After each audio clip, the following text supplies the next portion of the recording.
আসসালামু আলাইকুম। কেমন আছেন সবাই? আজকের লাইভ ক্লাসে সবাইকে স্বাগতম। আমার কথা কি শুনতে পাচ্ছেন আপনারা? আমার এখানে লাইভ সাইন দেখাচ্ছে লাইভটা শুরু হয়ে গেছে। হ্যাঁ, লাইভটা শুরু হয়ে গেছে। আমি দেখতে পাচ্ছি অনেকেই আস্তে আস্তে অ্যাড হওয়া শুরু হয়েছেন। মোটামুটি আজকে আসলে মাগরিবের নামাজ শেষ করতে করতে একটু সময় লেগে যায়, যার কারণে শুরু করতে একটু দেরি হয় আর কি। তো আমরা আচ্ছা, একটু ক্যামেরাটা ঠিক করে নেই।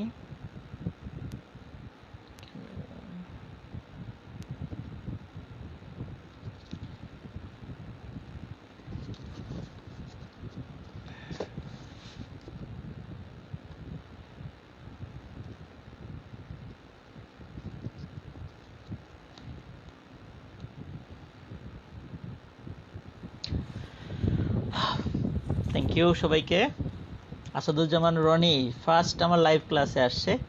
অভিনন্দন আসাদুজ্জামান রনিকে। আমি শুনছি লুবনাইভা, হ্যাঁ তিনি ভালো আছেন জানিয়েছেন। মেহেদি হাসান নাহিদ, হ্যাঁ উনি যোগ দিয়েছেন। মৌসুমী আক্তার যোগ দিয়েছেন। বেকার জীবনের মূল্য নেই।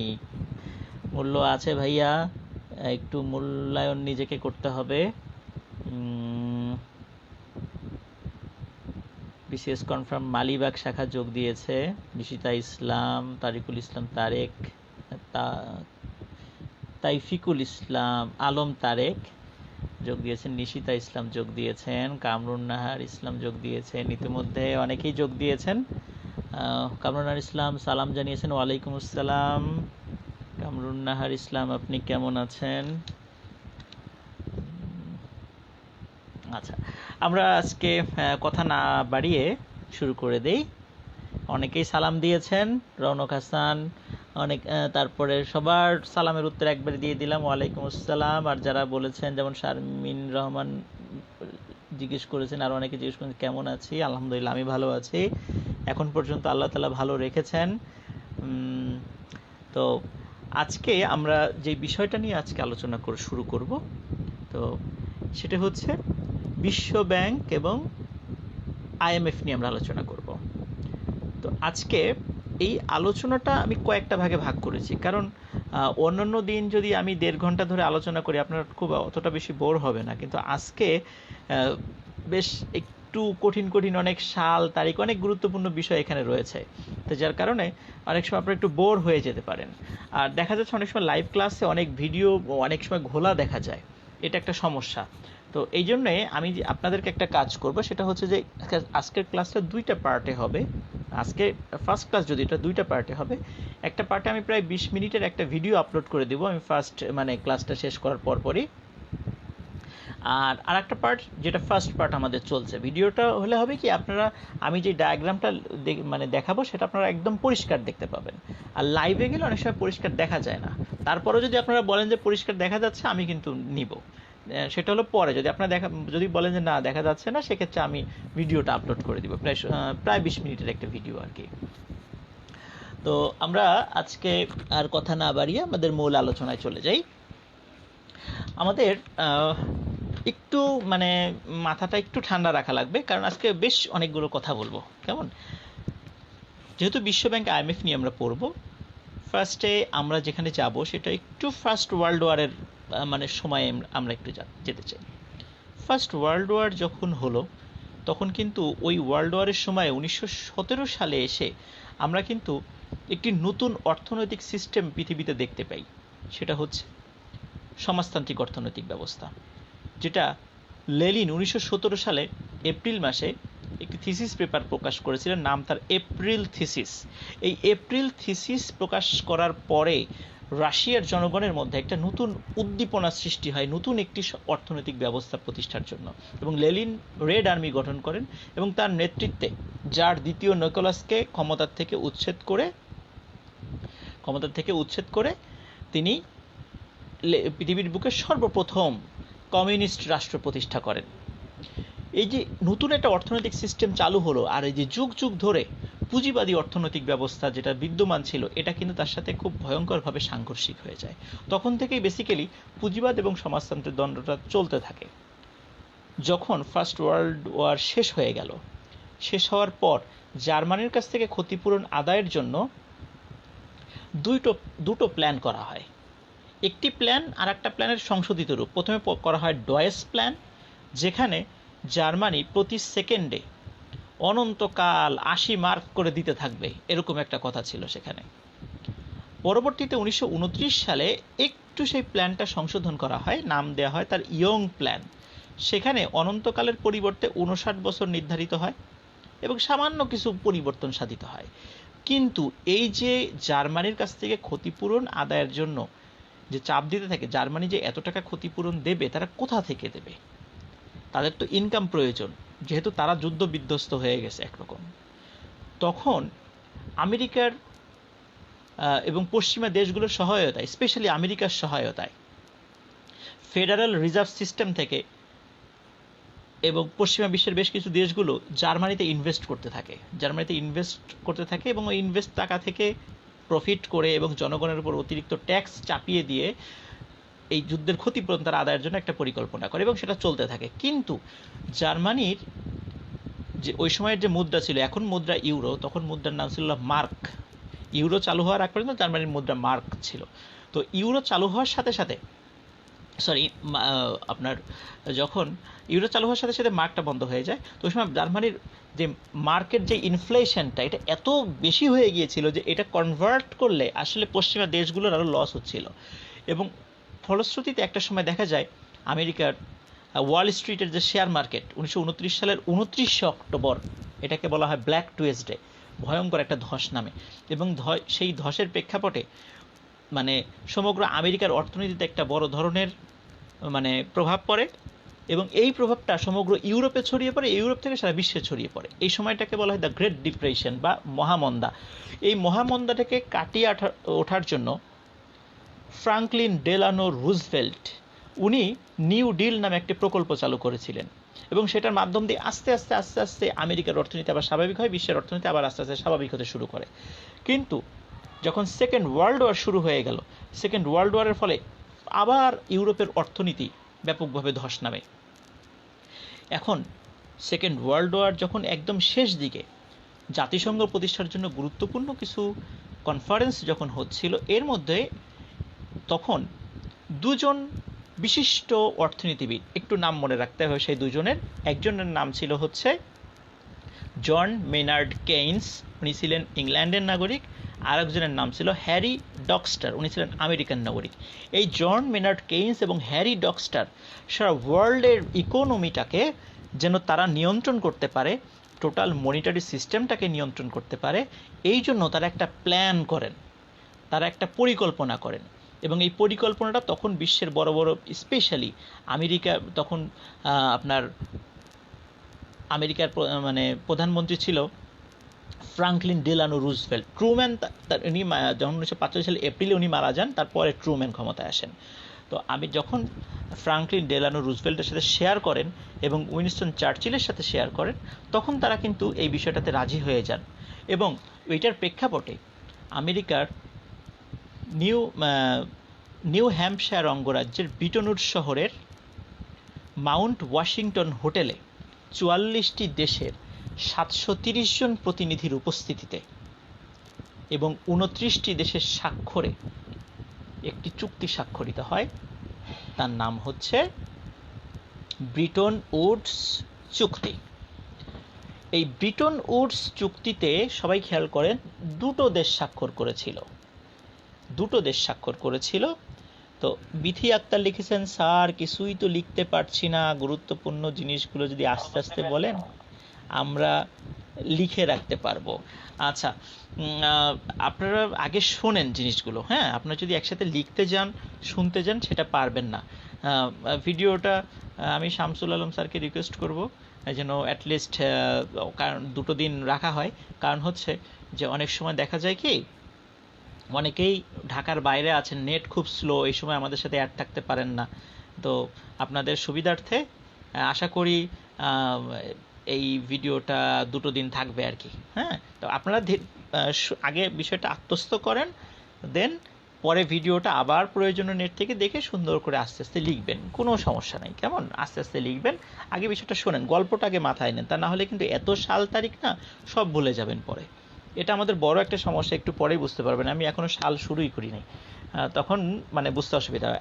এখন শুধু জাস্ট গল্পটা একটু মনে রাখে যে বিশ্বব্যাংক কী কারণে কীভাবে প্রতিষ্ঠিত হলো।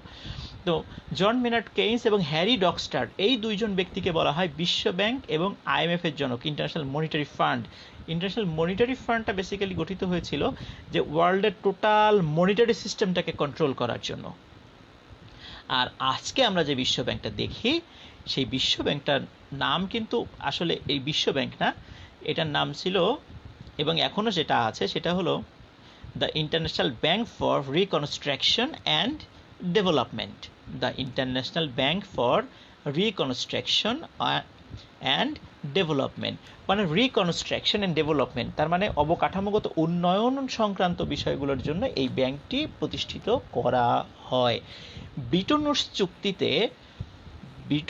চুক্তিতে এই একজন বলছেন স্যার একটু আস্তে কথা বললে ভালো হয়। এই আস্তে বললে তো শুনবেন না, বলবে যে ধীরে ধীরে বলেন। আস্তে বললে কি শোনা যাবে? আপনারা বলেন স্যার একটু জোরে বলেন, তাই না? আচ্ছা, আমি বলেছি তথ্যগুলো আপনারা পরে লিখবেন, একটু শোনেন। কেমন? একটু শোনেন, কারণ এখানে এত তথ্য লিখে শেষ করতে পারবেন না। এই জন্য জাস্ট আগে মাথায় নেন, আগে মাথায় পরে খাতায়। কেমন? ওকে, আচ্ছা। তো যেটা হলো সেটা হচ্ছে যে প্রথমে যে ব্যাংকটি প্রতিষ্ঠার কথা ছিল সেটা হচ্ছে যে IBRD, the international bank for reconstruction and development, এবং IMF। কিন্তু মজার বিষয় হলো ব্রিটন উডস চুক্তিতে আর একটি প্রতিষ্ঠান প্রতিষ্ঠার কথা ছিল, তার নাম হচ্ছে ITO, ইন্টারন্যাশনাল ট্রেড অর্গানাইজেশন। এই ইন্টারন্যাশনাল ট্রেড অর্গানাইজেশনটা পরবর্তীতে দেখা গেল যে আমেরিকান সিনেটে 1948 সালে যখন উপস্থাপন করা হলো সেটা আর পাশ হলো না, যার ফলে এই ইন্টারন্যাশনাল ট্রেড অর্গানাইজেশন আর কখনো আলোর মুখ দেখেনি। তাহলে আমাদেরকে যদি প্রশ্ন করা হয় বিশ্বব্যাংক না ব্রিটন উডস প্রতিষ্ঠান কয়টি, আমরা বলবো ব্রিটন উডস প্রতিষ্ঠান মূলত দুইটি। কি কি? বিশ্বব্যাংক, IMF। বিশ্বব্যাংক, IMF। ব্রিটন উডস প্রতিষ্ঠান দুইটি, বিশ্বব্যাংক, IMF। এখন একটা কথা হলো যে অনেক সময় অনেকেই বলেন যে WTO, ওয়ার্ল্ড ট্রেড অর্গানাইজেশন, তারপরে গ্যাট থেকে WTO হয়েছে, এটিও ব্রিটন উডস প্রতিষ্ঠান। পরিষ্কার করে শুনে রাখেন, তথ্যটা 100% ভুল। WTO ব্রিটন উডস প্রতিষ্ঠান নয়। ব্রিটন উডস চুক্তির মাধ্যমে মেইনলি যেটি প্রতিষ্ঠিত হয়েছিল সেটি হলো IBRD বা বিশ্বব্যাংক এবং IMF। কারণ ITO প্রতিষ্ঠার কথা ছিল কিন্তু সরাসরি এটি কোনো আলোর মুখই দেখেনি। পরবর্তীতে গ্যাট চুক্তি স্বাক্ষরিত হয়, তারপরে এসে 1995 সালে WTO হয়। এটি ব্রিটন উডস প্রতিষ্ঠান নয়, এটি 35তম BCS এর রিটেনে এসেছিল এবং বহু সংখ্যকবার ব্রিটন উডস প্রতিষ্ঠান কয়টি বা নিচের কোনটি এটি বিভিন্ন সময় পরীক্ষায় এসেছে। সুতরাং এখানে WTO-কে ইনক্লুড করার কোনো সুযোগ নেই। কেমন? আশা করি বিষয়টা বুঝতে পেরেছেন কেন WTO হবে না। ITO, গ্যাট, WTO এগুলো একই সূত্রে গাঁথা, তবে ITO কখনোই প্রতিষ্ঠিত হয়নি। কেমন? ITO কখনোই প্রতিষ্ঠিত হয়নি, যার কারণে ব্রিটন উডস প্রতিষ্ঠান দুইটি, বিশ্বব্যাংক, IMF। আচ্ছা, তাহলে ব্রিটন উডস প্রতিষ্ঠান কয়টি সেটা আমরা জানলাম ব্রিটন উডস যখন কনফারেন্স যেটা হয় সেখানে এটি 1 থেকে 22 জুলাই 22 দিন ব্যাপী হয়েছিল 1944 সালে আমেরিকার নিউ হ্যাম্পশায়ার অঙ্গরাজ্যের ব্রিটন উডস শহরের মাউন্ট ওয়াশিংটন হোটেলে। এবং ওই দিন যে চুক্তিটি স্বাক্ষরিত হয়েছিল, ওই দিন চুক্তিতে এই 44টি দেশের মধ্যে মাত্র 29টি দেশ স্বাক্ষর করেছিল। সাদিক হোসাইন লিখেছেন, স্যার পিছনে পাখির বাসা 3টা দেখে খুব ভালো লাগছে, এগুলো কোথা থেকে নিয়েছেন? এগুলো আপনাদের গ্রুপেই একজন রয়েছে আসাদুজ্জামান রনি, উনি আমাকে দিয়েছেন। আপনাদের লাগলে আসাদুজ্জামান রনির সাথে যোগাযোগ করতে পারেন। আমরা চেষ্টা করব আজকে টপিকস রিলেটেড কথাগুলো আলোচনা করার জন্য। কেমন? আমরা ক্লাস শেষে প্রয়োজনে অনেক গল্প করব। কেমন? আচ্ছা, তাহলে আমাদেরকে যদি এখন প্রশ্ন করা হয় যে বিশ্ব ব্যাংক অথবা আইএমএফ এর প্রতিষ্ঠাতা সদস্য কয়টি, তখন আমরা কি বলবো? 44টি বলবো না 29টি বলবো? না, আমরা 44টি বলবো না, আমরা বলবো 29টি। কেননা 44টি দেশ ওই সময় উপস্থিত থাকলেও ওই সময় ওই দিন চুক্তিতে স্বাক্ষর করেছিল হচ্ছে মাত্র 29টি দেশ। যদিও পরবর্তীতে আরও দেশ স্বাক্ষর করেছে, কিন্তু ওই দিন 22 জুলাই 1944 সালে যেহেতু 29টি দেশ স্বাক্ষর করেছে, এই জন্য বিশ্ব ব্যাংকের এবং আইএমএফ এর প্রতিষ্ঠাতা সদস্য কয়টি? 29টি। আশা করি বুঝতে পেরেছেন। আচ্ছা, বিশ্ব ব্যাংক আইএমএফ প্রতিষ্ঠিত হলো বেসিক্যালি সেকেন্ড ওয়ার্ল্ড ওয়ারের পরে ইউরোপের অর্থনীতিটাকে পুনর্গঠন করে ওখানে পুঁজিবাদ ব্যবস্থাটাকে চাপিয়ে দেওয়ার জন্য। এটাই বেসিক্যালি ছিল বিশ্ব ব্যাংক প্রতিষ্ঠা জন মেনার্ড কেইন্স এবং হ্যারি ডকস্টারের উদ্দেশ্য। এখন যখন পরবর্তীতে মার্শাল প্ল্যান দেয়া হয়, তখনকার পরিস্থিতি কিছুটা ভিন্ন হয়, কিছুটা ভিন্ন, সেটা আমরা আসবো একটু পরে। এবার আসেন আর একটা কথা, সেটা হলো আমরা অনেক সময় দেখি যে বিশ্ব ব্যাংক প্রতিষ্ঠাতা কত সালে? 1944 সালে না 45 সালে? আইএমএফ প্রতিষ্ঠা কত সালে? 1944 সালে না 45 সালে? এই জায়গাটাতে কিন্তু আমাদের অনেক কনফিউজড আমরা হয়ে যাই, যেটা আসলে কত সাল দেব। এখন আমি আপনাদেরকে একটা বিষয় বলতে চাই। আচ্ছা, কোনো একটা প্রতিষ্ঠিত হওয়ার বা এস্টাবলিশড হওয়ার যেই সালটা, এটা কি আমি আমার মতো করে ব্যাখ্যা দিলে হবে? আপনারাই বলেন, আমি আমার মতো করে একটা ব্যাখ্যা দিলে হয়ে যাবে? নিশ্চয়ই হবে না। আমরা দেখব, যদি এই সংক্রান্ত কোনো জটিলতা দেখাতে, আমরা দেখব ওই প্রতিষ্ঠানের অফিসিয়াল ওয়েবসাইট কি বলে। বিশ্ব ব্যাংকের অফিসিয়াল ওয়েবসাইট এটি বলে বিশ্ব ব্যাংকের প্রতিষ্ঠাকাল 1944 সাল। তবে আইএমএফ এর অফিসিয়াল ওয়েবসাইটে একটু সমস্যা আছে। আইএমএফ এর অফিসিয়াল ওয়েবসাইটে একবার বলা হয়েছে ক্রিয়েটেড 1944, আবার বলা হয়েছে এস্টাবলিশড 1945। না, ক্রিয়েটেড 1945, এস্টাবলিশড 1944। তাহলে এখানে সমস্যাটা কোথায়? সমস্যাটা আমরা একটু বোঝার চেষ্টা করি। সেটা হচ্ছে যে 22 জুলাই 1944 সালে ব্রিটন-উডস চুক্তি স্বাক্ষরিত হলেও চুক্তিটি কার্যকর হয় 27 ডিসেম্বর 1945 সালে। চুক্তিটি কার্যকর হয়।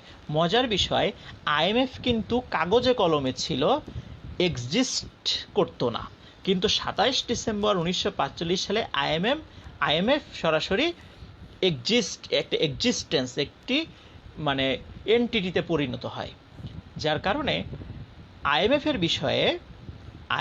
বিষয়ে 1944 না 45 এই জিনিসটা আসলে যিনি প্রশ্ন করবেন উনি কিভাবে নেবেন, সেইটা একটা বিষয়, যে উনি কি 44 সাল ধরবেন না 45 সাল ধরবেন। কারণ একদম ওদের অফিসিয়াল ওয়েবসাইটে কিন্তু 44-45 দুই বিষয়িক তথ্যই আছে। সুতরাং আসলে এটা কিন্তু আমরা বলতে পারি, কিন্তু বিষয়টা কিন্তু বোঝা মুশকিল যে প্রশ্নকর্তা উনি কোনটা নিয়েছেন। তবে আপনারা যদি আমাকে প্রশ্ন করেন, তাহলে আমি সরাসরি উত্তর না দিয়ে আমি ওদের অফিসিয়াল ওয়েবসাইটের কয়েকটা স্ক্রিনশট আমি নামিয়ে রেখেছি। ক্লাস শেষে আমি ওই স্ক্রিনশটগুলো আমি আপলোড করব, তখন বুঝতে পারবেন যে আসলে কোনটা কত সালে প্রতিষ্ঠিত হয়েছে। তার মানে একটা বিষয় আমরা বলি যে সেটা হলো ব্রিটন-উডস চুক্তি 1944 সালে স্বাক্ষরিত হলেও এটি কার্যকর হয় 27 ডিসেম্বর 1945 সালে। আচ্ছা, তখনও কিন্তু বিশ্বব্যাংক বা আইএমএফ কেউ তাদের কার্যক্রম শুরু করেনি। বিশ্বব্যাংক বা IBRD, the international bank for reconstruction and development, এটি কার্যক্রম শুরু করে 25 জুন 1946 সালে। আর 25 জুন 1946 সালে কার্যক্রম শুরু করে এবং আইএমএফ 1 মার্চ 1947 সালে তাদের কার্যক্রম শুরু করে। এই কার্যক্রম শুরু এটি কিন্তু পরীক্ষায় এসেছে, এর আগেও এসেছে, ভবিষ্যতেও ইনশাল্লাহ আসবে, এটা মাথায় রাখবেন। বিশ্বব্যাংক কার্যক্রম শুরু করে 25 জুন 1946 সালে, আইএমএফ কার্যক্রম শুরু করে 1 মার্চ 1947 সালে। আচ্ছা, এইখানে আমরা অনেক সময় জ্যামিতি করার সময় উপপাদ্য মনে রাখি না? এখানে কিন্তু একটা উপপাদ্য মাথায় রাখবে, সেটা হলো আপনি বিশ্ব ব্যাংকের সদস্য হতে চান, কিন্তু আপনাকে কিছু শর্ত আছে। ফার্স্ট শর্ত, আপনি আইএমএফ এর সদস্য হতে হবে। আইএমএফ এর সদস্য হবেন, দেন আপনি বিশ্ব ব্যাংকের সদস্য হবেন।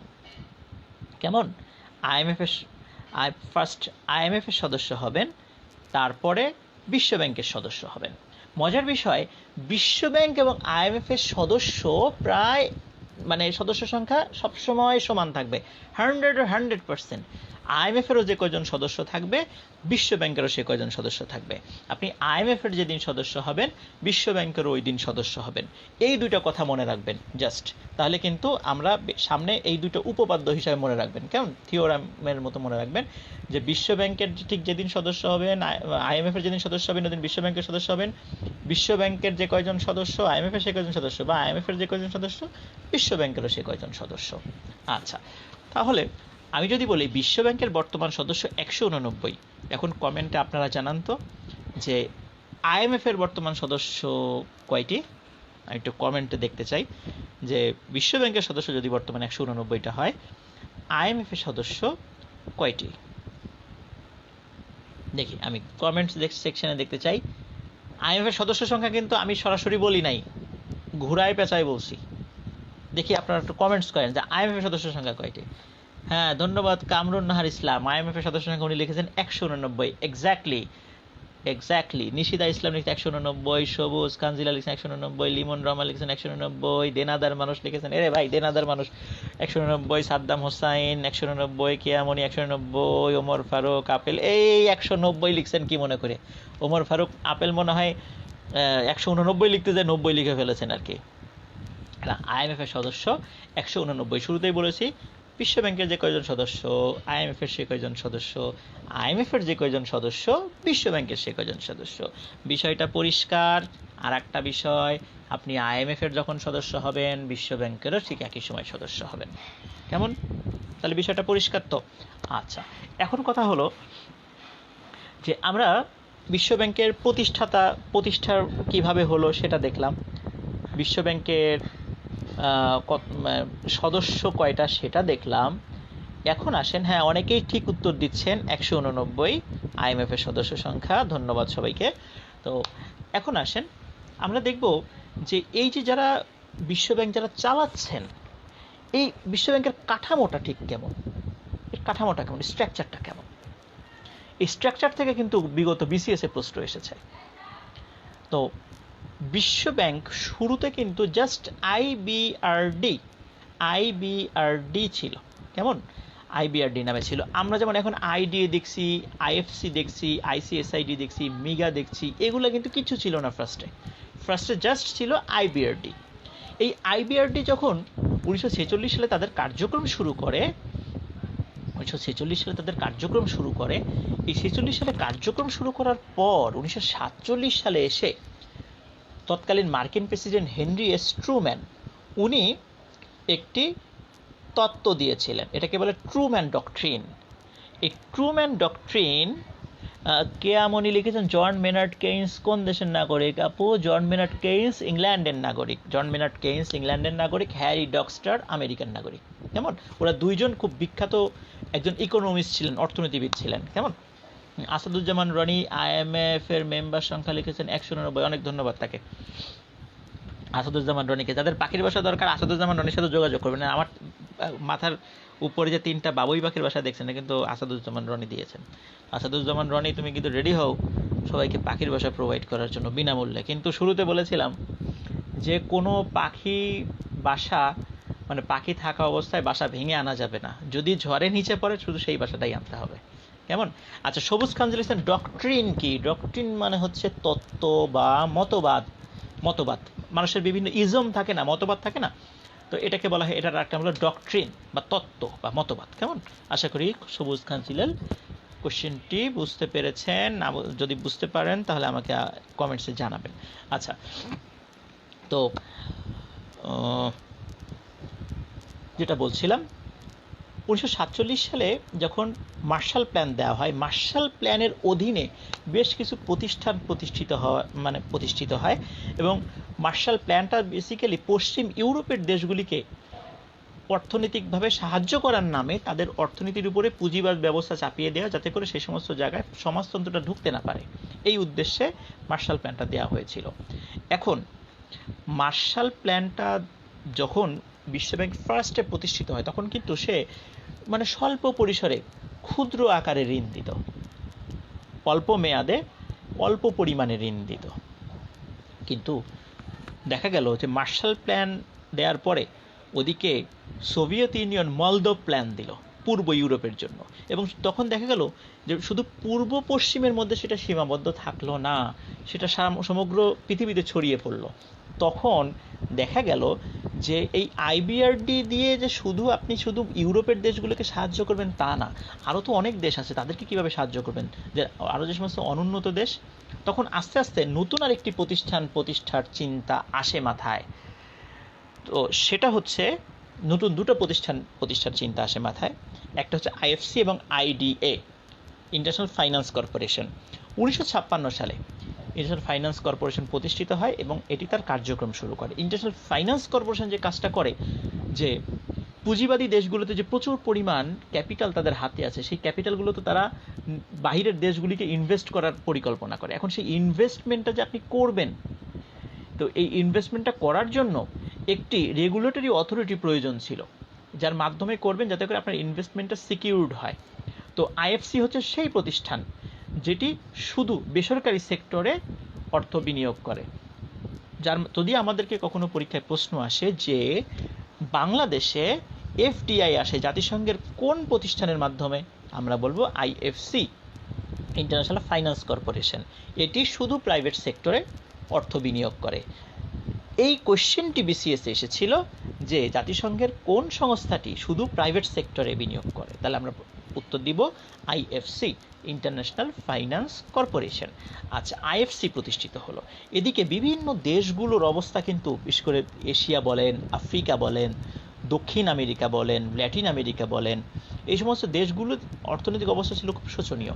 এখন তাদেরকে অর্থনৈতিকভাবে সাহায্য করার জন্য 1960 সালে একটি নতুন প্রতিষ্ঠান প্রতিষ্ঠিত হয়, যার নাম হচ্ছে IDA, international development association. International development association. এখন কথা হলো যে আইবিআরডি না হয় বুঝলাম সেও ঋণ দেয়, আইডিএ আচ্ছা সেও ঋণ দেয়, আচ্ছা এটি, তারপরে আইএফসি আচ্ছা ঠিক আছে বুঝলাম এটি শুধু প্রাইভেট সেক্টরে বিনিয়োগ করে, কিন্তু আইবিআরডি এবং আইডিএর সাথে বেসিক পার্থক্যটা কোথায়, এটা একটা প্রশ্ন হতে পারে। আইবিআরডি এবং আইডিএর সাথে একটা বেসিক পার্থক্য রয়েছে, সেটা হচ্ছে যে বিশ্বব্যাংক মাথাপিছু আয়ের ভিত্তিতে, যেটাকে জিএনআই বলে, গ্রস ন্যাশনাল ইনকাম, মাথাপিছু আয়ের ভিত্তিতে সারা বিশ্বের দেশগুলিকে 4টি ভাগে ভাগ করেছে। কয় ভাগে? 4 ভাগে। আগে ছিল 3 ভাগে, 2019 সালের জুন পর্যন্ত ছিল 3 ভাগে, কিন্তু এখন সেটি হয়ে গেছে 4 ভাগে। সেটা হচ্ছে নিম্ন আয়ের দেশ, নিম্ন মধ্যম আয়ের দেশ, তারপরে আপনার মধ্য আয়ের দেশ, তারপরে যেগুলো আছে। এখন এই 4টা ভাগে ভাগ করার পর দেখা গেল যে আমি এই পার্টটা আমাদের পরবর্তী অংশে পড়াবো, যে নিম্ন আয়ের দেশ হওয়ার জন্য মাথাপিছু আয়ের শর্ত কী, নিম্ন মধ্য হওয়ার জন্য শর্ত কী, উচ্চ মধ্য হওয়ার জন্য শর্ত কী, এবং উচ্চ আয়ের দেশ হওয়ার জন্য শর্ত কী।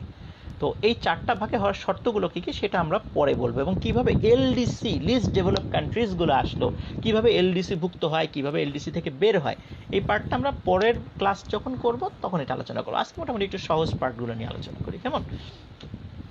তো বিশ্বব্যাংকের হিসাব অনুযায়ী যে সমস্ত দেশের জিএনআই, গ্রস ন্যাশনাল ইনকাম, $1026 বা তার বেশি, তাদেরকে ঋণ দেবে হচ্ছে আইডিএ। ওমর ফারুক আপেল, যেসব দেশের মাথাপিছু আয় $800 নিচে হলে তাদেরকে বিনা সুদে ঋণ দেয় আইডিএ। ভাইয়া, আপনার তথ্যটা একটা সময়ের জন্য ঠিক ছিল, একটা সময়ের জন্য তখন ছিল 800, কিন্তু এখন ওই বিশ্বব্যাংক ওই আপনার জিএনআই এর পরিমাণটা বাড়িয়ে দিয়েছে, কেমন? জিএনআই পারি, কারণ বিশ্বের সব দেশগুলোর কিছু কিছু দেশগুলোর অর্থনৈতিক ডেভেলপমেন্ট হচ্ছে, যেমন তার মধ্যে আমাদের দেশ বাংলাদেশ একটা। তো যার কারণে ওই $800 থেকে এখন তারা উপরে উঠে গেছে। একটা সময় ছিল কিন্তু সেটা চেঞ্জ হয়েছে। কেমন সেটা একটু চেঞ্জ, জিনিসটা একটু মাথায় রাখবেন আর কি। বিভিন্ন বইগুলোতে লেখা ছিল কিন্তু সেগুলো এখন আপডেট করার দরকার। আচ্ছা, উজ্জ্বল লিখেছেন 1025-এর নিচে যাদের, তাদের আইডিএ ঋণ দেয়। হ্যাঁ, কথা ঠিক আছে, 1025 বা নিচে, সোজা কথা 1026 যদি একবার হয়ে যায় তাহলে কিন্তু আপনি আর আইডিএ থেকে ঋণ নিতে পারবেন না, আপনি নেবেন আইবিআরডি থেকে ঋণ। কিন্তু এখন একটা কথা আছে, আপনি আইবিআরডি থেকে ঋণ নিতে পারবেন না, আইডিএ থেকে ঋণ নিতে পারবেন না, আইবিআরডিতে ঋণ নিতে হবে। আইবিআরডিতে কিন্তু সুদের হার 7% এবং তাদের প্রকল্পের মেয়াদ মাত্র 15 থেকে 20 বছর। এটা কিভাবে হয় এটা আমরা একটু পরে আলোচনা করব। যে বাংলাদেশের তো এখন তাহলে জিএনআই বেশি, তাহলে আমরা কি আইবিআরডিতে যাব না আইডিএতে যাব? এখানে একটা কথা রয়েছে, আমরা কিন্তু এখনও আইডিএ থেকে ঋণ নিই, কারণ আমাদের যখনই এই সুদের হারটা বেড়ে যাবে, আমাদের ইকোনমি ওটার ধাক্কা সামলাতে পারবে তো, তখন কি হবে?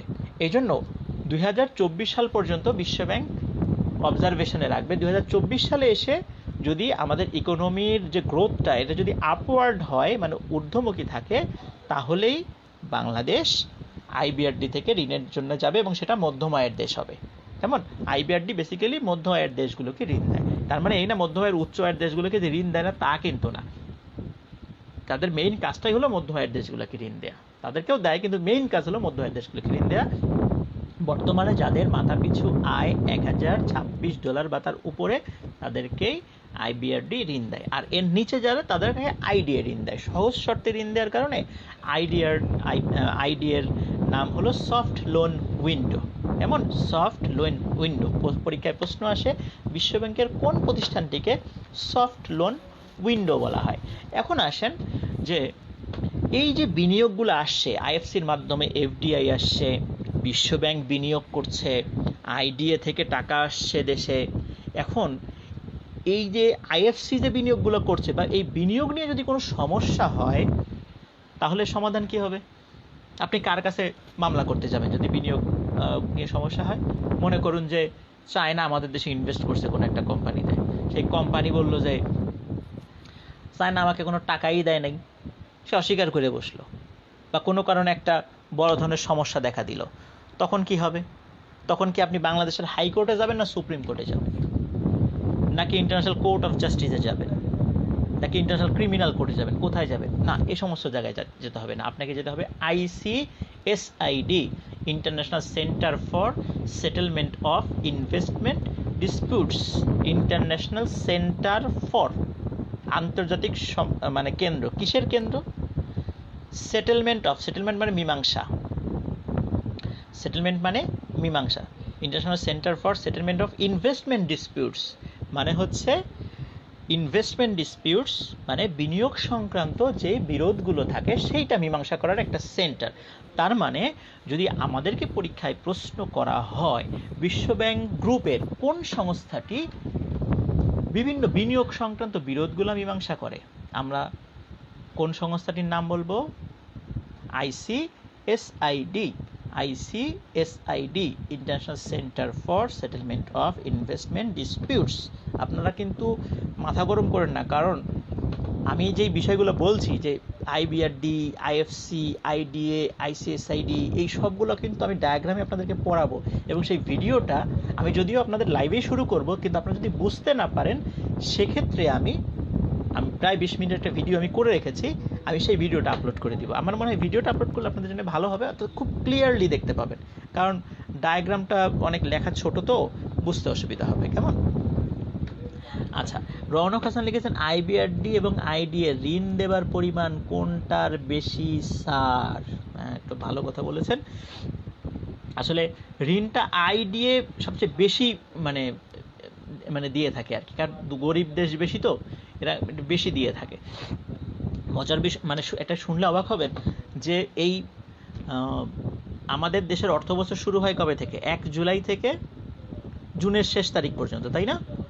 আচ্ছা, তো মজার বিষয় বিশ্বব্যাংক আইএমএফ এর মানে অর্থনীতির মানে হিসাবকাল শুরু হয় কিন্তু এই সময়।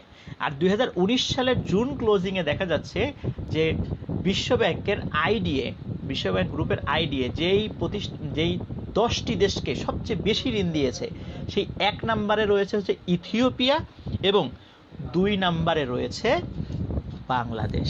তার মানে বাংলাদেশ বিশ্ব ব্যাংক থেকে অনেক ঋণ নিয়েছে, অনেক অনেক অনেক, মানে এটা কি বলবো, প্রচুর ঋণ নিয়েছে আর কি। তো বাংলাদেশ, মানে যদি আমি ইথিওপিয়ার কথা বলি, যে ইথিওপিয়া প্রায় 2610 কোটি ডলার ঋণ নিয়েছে শুধু 2019 অর্থ বছরে, 18-19 অর্থ বছরে। আর বাংলাদেশ নিয়েছে 2237 মিলিয়ন ডলার, সরি আমি ওখানে কোটি ডলার বলেছি, এটা একটু ভুল হবে, মিলিয়ন ডলারের হিসাব হবে। 2237 মিলিয়ন ডলার ঋণ নিয়েছে বাংলাদেশ। এই জন্য ইথিওপিয়া বর্তমানে নিম্ন আয়ের দেশগুলোর মধ্যে বা নিম্ন মধ্যম আয়ের দেশগুলোতে সবচেয়ে বেশি বিশ্ব ব্যাংক থেকে ঋণ নিয়েছিল ইথিওপিয়া, আর সেকেন্ড পজিশনে রয়েছে বাংলাদেশ 2237 মিলিয়ন ডলার ঋণ নিয়েছে বিশ্ব ব্যাংক থেকে। আচ্ছা, এখন কথা হলো, একটু আগে আমরা না মানে আইসিএসআইডির কথা পড়ছিলাম, যে আইসিএসআইডি কি করে? আইসিএসআইডি বিনিয়োগ করে। আচ্ছা, মনে করেন যে ব্যাংকের থেকে আপনি ঋণ নিতে যাবেন, তো ব্যাংক আপনাকে ঋণ দেবে, ভালো কথা। তো ব্যাংক ঋণ দেওয়ার সময় বলবে যে এই ভাই আপনার গ্যারান্টার কই? আপনি বলেন আরে ভাই আমার তো গ্যারান্টার নাই। ব্যাংক বলবে আসসালামু আলাইকুম, সোজা যেই রাস্তা দিয়ে আসেন ওই রাস্তা ধরেন, আপনার গ্যারান্টার নাই, আমি আপনারে বিনিয়োগ করব, আমাকে কি ভূতে পেয়েছে নাকি? তখন বলছেন তো ভাইয়া কি হবে? আপনি ঋণ নিতে পারবেন আপনার গ্যারান্টার না থাকলে? তো এই আইএফসি যে একটি দেশে বিনিয়োগ করবে, কোনো একটি প্রতিষ্ঠানে বিনিয়োগ করবে, এই আইএফসি কিসের ভিত্তিতে বিনিয়োগ করবে? তার যদি কোনো গ্যারান্টার না হয়, তখন বিশ্ব ব্যাংকের আর একটা উইং রয়েছে, এর নাম হচ্ছে MIGA, MIGA, MIGA, multilateral investment guarantee agency. এই মিগা যে কাজটা করে, এই ঋণের ক্ষেত্রে সে গ্যারান্টার হয়, নিশ্চয়তা প্রদান করে, এবং নিশ্চয়তা প্রদান করার কারণে আইএফসির মাধ্যমে সরাসরি এফডিআই আসে। আর মিগা সরাসরি এফডিআই পাঠায় না, তবে এফডিআই বৃদ্ধিতে সাহায্য করে। আচ্ছা, এখন আপনাদের কাছে আমার প্রশ্ন, আপনার কমেন্টসে উত্তর দেবেন, সেটা হচ্ছে, আমি যদি প্রশ্ন করি বিশ্ব ব্যাংক গ্রুপের কোন সংস্থাটি এফডিআই, ফরেন ডিরেক্ট ইনভেস্টমেন্ট নিয়ে আসে, তখন কি কোনটা উত্তর দিব? লেখেন তো একটু। আবার বলছি, বিশ্ব ব্যাংক গ্রুপের কোন সংস্থাটি এফডিআই নিয়ে আসে, মানে যার মাধ্যম দিয়ে এফডিআই আসে, কোন সংস্থাটির নাম লিখবো? দ্রুত বলেন, দ্রুত দ্রুত লেখেন। বিশ্ব ব্যাংক গ্রুপের কোন সংস্থাটি এফডিআই নিয়ে আসে? এখনো উত্তর পাচ্ছেন অনেকে। মিগা লিখছেন, না ভাইয়া মিগা না, মিগা না, মিগা না, মিগা হবে না। গুড, এনামুল হক ঠিক লিখেছেন, আইএফসি। দেখেন প্রশ্নটা কি ছিল? প্রশ্ন ছিল বিশ্ব ব্যাংক গ্রুপের কোন সংস্থাটি। কেয়ামনি ঠিক লিখেছেন, সঞ্জয় দাস ভাইয়া ভুল হয়ে গেছে, আমিনুল ইসলাম ভুল হয়ে গেছে। আচ্ছা দেখেন, রৌনক হাসান ঠিক লিখেছেন, সবুজ খানজিলাল ঠিক লিখেছেন। আচ্ছা, বিশ্ব ব্যাংকের কোন সংস্থাটি এফডিআই নিয়ে আসে? সেটা আইএফসি। আইএফসি তো এফডিআই নিয়ে আসে। আর মিগা কি করে? সে তো গ্যারান্টি দেয়, মাল্টিলেটারাল ইনভেস্টমেন্ট গ্যারান্টি এজেন্সি। সে গ্যারান্টি না দিলে কি কেউ ইনভেস্টমেন্ট আসবে? তার মানে আমি যদি এখন আপনাদেরকে প্রশ্ন করি বিশ্ব ব্যাংক গ্রুপের কোন সংস্থাটি এফডিআই বৃদ্ধিতে সাহায্য করে, এখন কোনটা লিখবেন? সবাই তো এখন তো আইএফসি অনেকে লিখছেন। এইবার বলেন, বিশ্ব ব্যাংক গ্রুপের কোন সংস্থাটি এফডিআই বৃদ্ধিতে সাহায্য করে? হ্যাঁ, উজ্জ্বল সবার আগে ঠিক উত্তর লিখেছেন, মিগা। হ্যাঁ, আর একজন KS আদি যা লিখেছেন মিগা। হ্যাঁ, ঠিক উত্তর হয়েছে, মনে রাখবেন। হ্যাঁ, আরিফুল ইসলাম ঠিক লিখেছেন মিগা। আচ্ছা, সবুজ খান জিলাল লিখেছেন মিগা। ধন্যবাদ আপনাকে, অসংখ্য ধন্যবাদ। তার মানে আমাদের একটা বিষয় কিন্তু পরিষ্কার, মিগা সে কি করে? এফডিআই বৃদ্ধিতে সাহায্য করে, কিন্তু এফডিআই নিয়ে আসে কে? আইএফসি নিয়ে আসে। কেমন? আশা করি পার্থক্যটা বুঝতে পেরেছেন। আচ্ছা, এখন আমি যদি বলি, এখন সবাই একটু মাথা মানে পরিষ্কার করে শোনেন। আমি যদি বলি বিশ্ব ব্যাংক গ্রুপের কোন সংস্থাটি মধ্য আয় বা তার উপরের দেশগুলিকে ঋণ দেয়, আমরা বলবো IBRD। যদি বলা হয় বিশ্বব্যাংক গ্রুপের কোন সংস্থাটি নিম্ন মধ্য অথবা আমরা নিম্ন আয় অথবা ডেভেলপিং কান্ট্রিজ যেগুলো তাদেরকে ঋণ দেয়, আমরা বলবো আইডিএ। যদি বলা হয় বিশ্বব্যাংক গ্রুপের কোন সংস্থাটি শুধু প্রাইভেট সেক্টরে ঋণ দেয়, আমরা বলবো আইএফসি। যদি বলে বিশ্বব্যাংক গ্রুপের কোন সংস্থাটি বিনিয়োগ সংক্রান্ত বিরোধ মীমাংসা করে, আমরা বলবো আইসিএসআইডি। যদি বলা হয় বিশ্বব্যাংকের কোন সংস্থাটি বিনিয়োগের ক্ষেত্রে নিশ্চয়তা প্রদান করে, আমরা বলবো মিগা। আশা করি বিশ্বব্যাংক গ্রুপের যে 5টি উইং রয়েছে, এই 5টির সমন্বয় আইবিআরডি, আইএফসি, আইডিএ, আইসিএসআইডি এবং মিগা, এই 5টিকে বলা হয় বিশ্বব্যাংক গ্রুপ। কিন্তু আমাদেরকে যদি প্রশ্ন করা হয়, আচ্ছা বিশ্বব্যাংক গ্রুপ বলতে 5টি, এটা না হয় বুঝতে পারলাম, কিন্তু যদি বলা হয় বিশ্বব্যাংক বলতে আমি আসলে কোনটাকে বুঝবো, তখন আমাদের উত্তরটা কি হবে? তখন তো আমরা ফেসে যাব ভাইয়া। বিশ্বব্যাংক গ্রুপ বলতে 5টা বুঝি, কিন্তু বিশ্বব্যাংক বলতে এখন কয়টাকে বুঝি? বিশ্বব্যাংক বলতে আমরা মাত্র 2টো প্রতিষ্ঠানকে বুঝবো, IBRD, IDA, IBRD, IDA, IBRD, IDA. সুতরাং আবার বলছি, বিশ্বব্যাংক গ্রুপ বলতে 5টা প্রতিষ্ঠানকে বুঝি, বিশ্বব্যাংক বলতে 2টো প্রতিষ্ঠানকে বুঝবো, আইবিআরডি, আইডিএ। ক্লিয়ার? আশা করি ক্লিয়ার হয়েছে।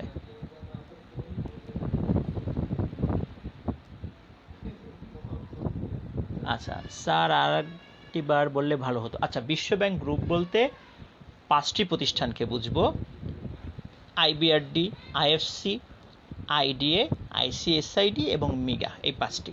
কিন্তু যদি বলা হয় বিশ্ব ব্যাংক বলতে আমরা কয়টাকে বুঝবো, তখন কিন্তু জাস্ট 2টো, আইবিআরডি, আইডিএ। এখন আপনি প্রশ্ন করতে পারেন যে স্যার আপনার কথা মানতে পারলাম না, এটা হবে না, আপনার কথা দলিল কি, দলিল ভিত্তিক কথা বলেন। তখন আমি বলবো ভাইয়া দলিল খুঁজতে গেলে জাস্ট বিশ্বব্যাংকের অফিসিয়াল ওয়েবসাইটে যান, গিয়ে দেখবেন বিশ্বব্যাংকের লোগোর নিচে স্পষ্টভাবে লেখা আছে আইবিআরডি এবং আইডিএ। কেমন?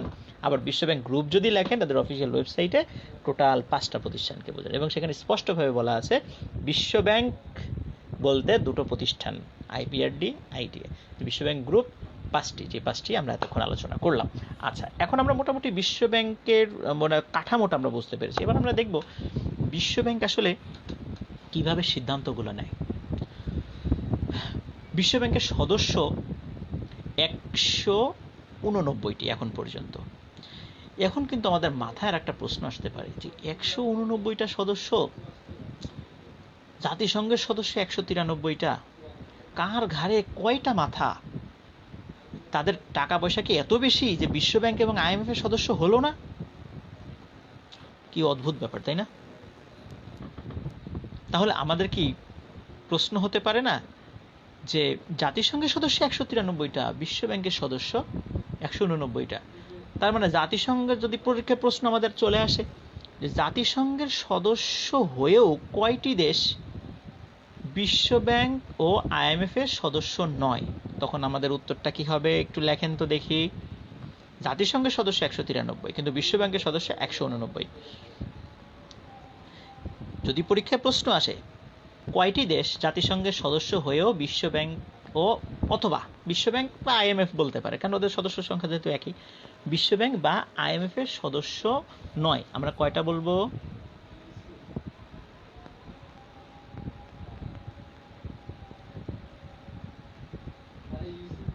কামরুন নাহার ইসলাম লিখেছেন 5টি, সবুজ খানজিলাল লিখেছেন 4টি।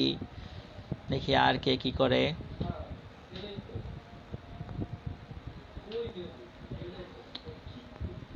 এখন সবার মোটামুটি মনে হয় কমেন্ট সেকশন থেমে গেছে, অনেকেই মানে লিখতে আনইজি ফিল করতেছেন। আচ্ছা আমি বলে দিই ভাইয়া, আমরা যদি নর্মাল সেন্সে চিন্তা করি, এই যে আমিনুল ইসলাম, আমরা যেটা করেছি জাস্ট 189 থেকে মানে 193 থেকে 189 বাদ দিলে তো 4টাই থাকে, তাই না? এই হিসাব করে 4টা লিখেছি, কিন্তু আসলে কিন্তু 4টা হবে না, 4 হবে না, 4 হবে না, 4 হবে না, হবে 5। আচ্ছা, তাহলে এখন আমরা দেখি আসলে 5টা কেন, 5 হবে কেন? হিসাব অনুযায়ী তো 193 থেকে 189 বাদ দিলে তো কত থাকে? 4 থাকে। 5 কেন হবে? এটা একটা কথা। মজার বিষয়, এই 189 মধ্যে একটি মাত্র দেশ রয়েছে যে মানে জাতিসংঘের সদস্য না, কিন্তু বিশ্বব্যাংক ও IMF এর সদস্য। মজা, তাই না? তাহলে কোশ্চেনটা এখান থেকে হতে পারে যে কোন দেশটি জাতিসংঘের সদস্য না হয়েও বিশ্বব্যাংক ও IMF এর সদস্য?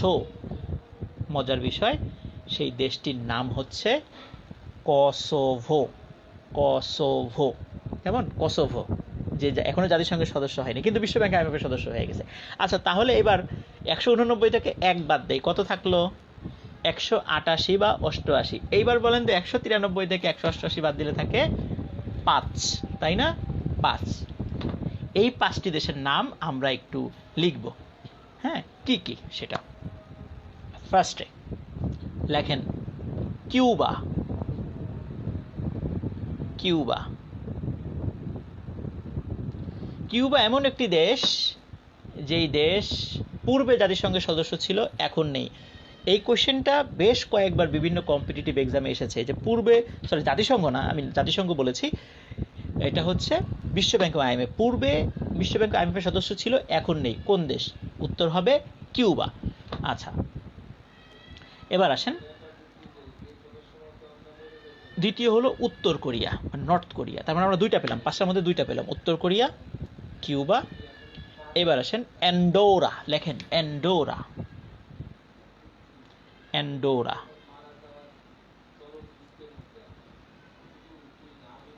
তারপরে লিখবেন লিচেনস্টেইন। লিচেনস্টেইন ইউরোপের একটি দেশ। লিচেনস্টেইন খুব ছোট্ট একটা দেশ, খুব সুন্দর ছবির মতো একটা দেশ, লিচেনস্টেইন। কিউবা, উত্তর কোরিয়া, অ্যান্ডোরা, লিচেনস্টেইন এবং মোনাকো। ডাক্তার উজ্জ্বল 5টি দেশের নাম লিখে দিয়েছেন, আপনাকে অসংখ্য ধন্যবাদ।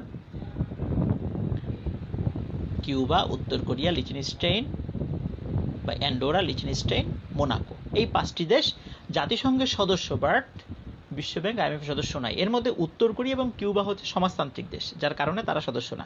অ্যান্ডোরা, লিচেনস্টেইন এবং মোনাকো ওরা কেন নয়, সেটা হচ্ছে ওরা ওদের অর্থনীতি সংক্রান্ত বিষয়ের জন্য অন্য দেশের প্রতি নির্ভরশীল। বিশ্বব্যাংক IMF এর সদস্য হলে বেশ অনেকগুলো বাইন্ডিংস চলে আসে, তো ওই দেশগুলো অনেক ছোট হওয়ার কারণে ওরা ওই সমস্ত বাইন্ডিংসগুলো ওদের জন্য সেটা বার্ডেন হয়ে যায়, যার কারণে ওরা ওদের অর্থনীতি যেহেতু পার্শ্ববর্তী দেশের প্রতি নির্ভরশীল, এই জন্য তারা বিশ্বব্যাংক বা IMF এর সদস্য হয়নি। বিশ্বব্যাংকের এবং সদস্য হয়নি বা IMF এর সদস্য নেই, বৈরী মানসিকতা নিয়ে এই 3টি দেশ, বিষয়টা এমন নয়, তাদের প্রয়োজন নাই, এই জন্য নয়। আচ্ছা, আনিতা আঞ্জু মুনিয়া লিখেছেন নেটের সমস্যা। তো আপনারা এটা পরে এটা পাবেন, আমি বলবো যে 2 দিন যেন রাখা হয়, পরবর্তী আপনারা ডাউনলোড করে এটা দেখে নেবেন এবং ধীরে সুস্থে লিখে নেবেন। আচ্ছা, তাহলে আমরা বিশ্বব্যাংকের সদস্য নিয়ে কিন্তু আরও ডিপে যায় দেখলাম, যে শুধু 189টা সদস্য দেখেছি তা কিন্তু নয়, কেমন? তো আমরা দেখেছি যে কারা না, সেটাও দেখেছি। একই বিষয় কিন্তু আমরা বিশ্ব ব্যাংক থেকেও পরীক্ষা দিতে পারে, IMF থেকেও দিতে পারে। IMF এবং বিশ্বব্যাংকের বেলায় একই কথা হবে। আচ্ছা, এখন বিষয় যেটা, সেটা হচ্ছে যে আমরা এবার প্রধান দেখি, প্রধান কারা কারা আছে। বিশ্বব্যাংক এবং IMF এর বলতে পারেন যে যারা প্রধান হবেন তাদের সকলের মেয়াদ থাকবে 5 বছর। কয় বছর? 5 বছর। বাতাসের শব্দ হচ্ছে মনে হয়, বাতাসটা একটু সাইডে নিলাম, অনেকে বলছেন বাতাসের শব্দ। আচ্ছা, এখন মনে হয় বাতাসের শব্দ হবে না, আশা করি। তো এদের সকলের মেয়াদ 5 বছর। তবে বিশ্বব্যাংকের প্রধানের পদবি হচ্ছে প্রেসিডেন্ট, IMF এর প্রধানের পদবি ব্যবস্থাপনা পরিচালক। তবে এই ব্যবস্থাপনা পরিচালক বা MD বা ম্যানেজিং ডিরেক্টর বিশ্বব্যাংকের কোনো জায়গায় নাই তা কিন্তু না। বিশ্বব্যাংকেও কিন্তু একটা MD আছে, যেমন বিশ্বব্যাংকের একটা MD আছে, কিন্তু সে কিন্তু প্রধান না, সে কিন্তু প্রধান না। বর্তমান যিনি MD এবং CFO, চিফ সিএফও, হ্যাঁ, এমডি এবং সিএফও, এটি মানে ইনি যিনি তার নাম হলো অংশুলা দত্ত, কিন্তু উনি কিন্তু প্রধান নন। কেমন? উনি প্রধান নন। তো আসেন, আইএমএফ এর কাজ কি? আইএমএফ আসবো ভাইয়া, আইএমএফ আসবো, আইএমএফ এর কাজটা আসবো। তো বিশ্ব ব্যাংকটা আগে একটু কভার করে নেই, তারপরে আইএমএফ এর কাজটা বলছি আমি। তো বিশ্ব ব্যাংকের প্রধানের পদবী প্রেসিডেন্ট। এ পর্যন্ত 13 জন প্রেসিডেন্ট এসেছেন। কতজন? 13 জন। যিনি ফার্স্ট প্রেসিডেন্ট হয়েছিলেন, খুবই অল্প, 1 বছরও ওনার মেয়াদ ছিল না, খুবই অল্প সময়ের জন্য উনি এসেছিলেন। তো ওনার নাম ছিলেন ইগুনে মেয়ার। ইগুনে মেয়ার, ইগুনে মেয়ার। উনি ছিলেন বিশ্ব ব্যাংকের প্রথম প্রেসিডেন্ট। এবং এ পর্যন্ত 13 জন এসেছেন। মজার বিষয়, এই 13 জনের মধ্যে 2 জন পদত্যাগ করেছেন। কয়জন? 2 জন পদত্যাগ করেছেন। এর মধ্যে বিশ্ব ব্যাংকের যিনি 10ম প্রেসিডেন্ট ছিলেন, 10ম প্রেসিডেন্ট যিনি, ওনার নাম ছিল পল উইলফোভিজ। উনি পদত্যাগ করেছিলেন, 10ম প্রেসিডেন্ট। এবং ওনার পদত্যাগের কারণ ছিল 2003 সালে যখন আমেরিকা ইরাক আক্রমণ করে, ওই প্রেক্ষিতে পরবর্তীতে ওনার সাথে আমেরিকার একটা সমস্যা হয়, এবং ওই প্রেক্ষিতে উনি পদত্যাগ করেন। আর আরেকজন লাস্ট যিনি, তার নাম আপনারা অনেকেই জানেন, তার নাম হচ্ছে জিম ইয়ং কিম। উনি পদত্যাগ করেছিলেন। রোহিঙ্গা ইস্যুতে বেশ কিছু সমস্যার সৃষ্টি হয় এবং ওইটার প্রেক্ষিতে উনি পদত্যাগ করেছিলেন। এই বিশ্ব ব্যাংকের 13 জনের মধ্যে 2 জন পদত্যাগ করেছিলেন। মজার বিষয়, বিশ্ব ব্যাংকের ইতিহাসে এখন পর্যন্ত কোনো নারী প্রেসিডেন্ট আসেননি। তবে হ্যাঁ, জিম ইয়ং কিম যখন পদত্যাগ করেছিলেন, তখন ওনার সাময়িক সময়ের জন্য বর্তমান আইএমএফ এর যিনি ব্যবস্থাপনা পরিচালক, আইএমএফ এর মানে প্রধানের পদবি হচ্ছে ব্যবস্থাপনা পরিচালক। বর্তমান যিনি আইএমএফ এর ব্যবস্থাপনা পরিচালক, বুলগেরিয়ান নাগরিক ক্রিস্টিনা জর্জিয়েভো। উনি বিশ্ব ব্যাংকের সাময়িকভাবে দায়িত্বে ছিলেন, কিন্তু উনি রেগুলার প্রেসিডেন্ট ছিলেন না, সাময়িকভাবে প্রেসিডেন্ট হিসেবে দায়িত্ব পালন করেছেন। পরবর্তীতে ডেভিড ম্যালপাস 13তম প্রেসিডেন্ট আসার পরে উনি আবার ওনার জায়গায় ফিরে গিয়েছেন। কেমন? এই জন্য আমরা বলতে পারি বিশ্ব ব্যাংকে পর্যন্ত 13 জন প্রেসিডেন্ট এসেছেন, একজনও নারী আসেননি। তবে টেম্পোরারি একজন আসছিলেন জিম ইয়ং কিমের পরবর্তীতে অল্প সময়ের জন্য, জাস্ট অ্যাক্টিং প্রেসিডেন্ট হিসাবে, কিন্তু উনি রেগুলার প্রেসিডেন্ট নন, শপথ গ্রহণকারী কোনো প্রেসিডেন্ট নন, জাস্ট অ্যাক্টিং প্রেসিডেন্ট হিসেবে উনি আসছিলেন। আচ্ছা, তাহলে আমরা 13 জন পেলাম, 2 জন পদত্যাগ করেছেন। আচ্ছা, এরপরে আইএমএফ এ যদি আমরা আসি, আইএমএফ এর প্রধানের পদবি ব্যবস্থাপনা পরিচালক। আইএমএফ এর প্রধান ফার্স্ট যিনি হয়েছেন, এমডি যিনি, ওনার নাম ছিল ক্যামেল গুট। উনি ছিলেন বেলজিয়ামের নাগরিক। আর এখন যিনি আছেন উনি হচ্ছেন ক্রিস্টিনা জর্জিয়েভো। ক্রিস্টিনা জর্জিয়েভো, এই ক্রিস্টিনা জর্জিয়েভো উনি আইএমএফ এর 12তম এমডি। এবং মজার বিষয় হলো, আইএমএফ এর 11তম এমডি, ওনার নামের সাথে ওনার নামের খুব একটা মিল আছে। ওনার নামের সাথে খুব একটা মিল আছে। সেটা হচ্ছে আইএমএফ এর 11তম এমডির নাম ছিল ক্রিস্টিনা লাগার্দে। উনি ছিলেন ফ্রান্সের নাগরিক। আর বর্তমান যিনি আছেন উনি ক্রিস্টিনা, ওনাকে ক্রিস্টালিনা বলে। আমরা যদি ক্রিস্টালিনা বলি তাহলে ক্রিস্টালিনা জর্জিয়েভ, উনি বুলগেরিয়ান নাগরিক। তো এই আইএমএফ এর 2 জন এ পর্যন্ত মহিলা মানে এমডি আসছেন, একদম পরপর 2 জন আসছেন। কেমন? স্যার নেট স্লো, নেট কি আমার স্লো না আপনার স্লো? আমি তো বুঝতে পারছি না ভাইয়া।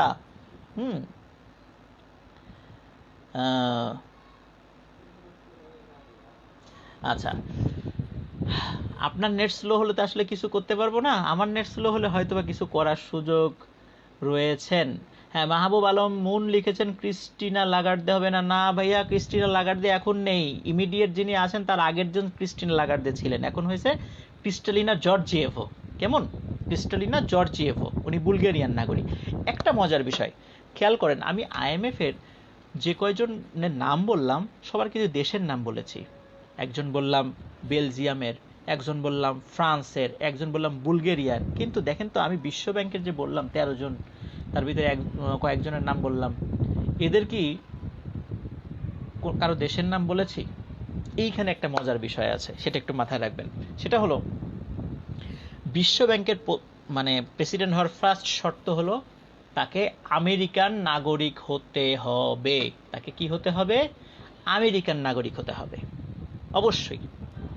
সে জন্মসূত্রে অন্য দেশের হতে পারে, সমস্যা নেই, বাট তাকে অবশ্যই আমেরিকান নাগরিক। সুতরাং বিশ্ব ব্যাংকের যেই প্রেসিডেন্টের নামই আসুক না কেন, চোখ বন্ধ করে আমেরিকা দেন, উনি উনি আমেরিকার বা ইউএস এর নাগরিক। তবে হ্যাঁ, দুইজনের বেলায় একটু ব্যাপার আছে।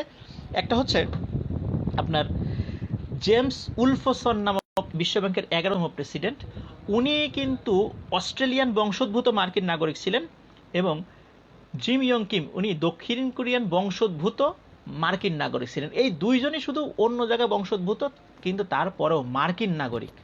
আর বাদ বাকি সবাই বংশোদ্ভূত বলেন আর নাগরিক বলেন, সবই মার্কিন, মানে আমেরিকান নাগরিক।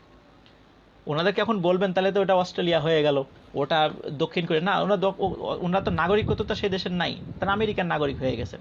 সুতরাং নাগরিক ওই মূল বিষয়টা কিন্তু ঠিক আছে। আর আইএমএফ এর এমডি হতে হলে তাকে অবশ্যই, প্রথম কথা হলো ইউরোপিয়ান ইউনিয়নভুক্ত দেশের নাগরিক হতে হবে। কেমন? ইউরোপিয়ান ইউনিয়নভুক্ত দেশের নাগরিক হতে হবে আইএমএফ এর এমডি হওয়ার শর্ত। আশা করি বোঝাতে পেরেছি। তার মানে আমরা বিশ্ব ব্যাংকের প্রধানের মানে মেয়াদ থেকে শুরু করে সবকিছু দেখলাম। এখন কথা হলো যে এই বিশ্ব ব্যাংক সে তো শুধু টাকা পয়সা ঋণ টিন দেয়, এই সেই করে। আইএমএফ কাজ কি করে?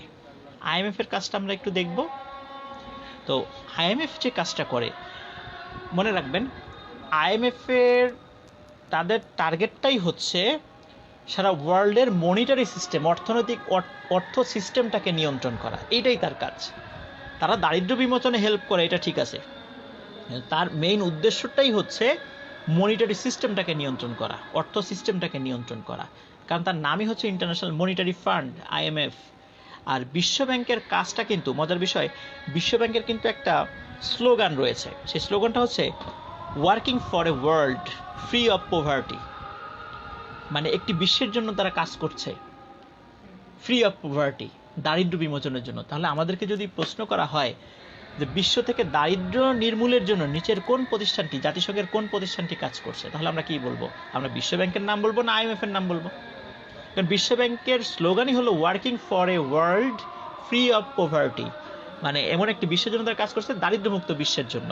সুতরাং বিশ্ব ব্যাংকের মানে লক্ষ্য উদ্দেশ্য যেটাই বলি না কেন, সেটা হচ্ছে দারিদ্র্য বিমোচন করা। আচ্ছা, এখন আমরা বিশ্ব ব্যাংকের আইএমএফ এর লক্ষ্য উদ্দেশ্য বুঝলাম।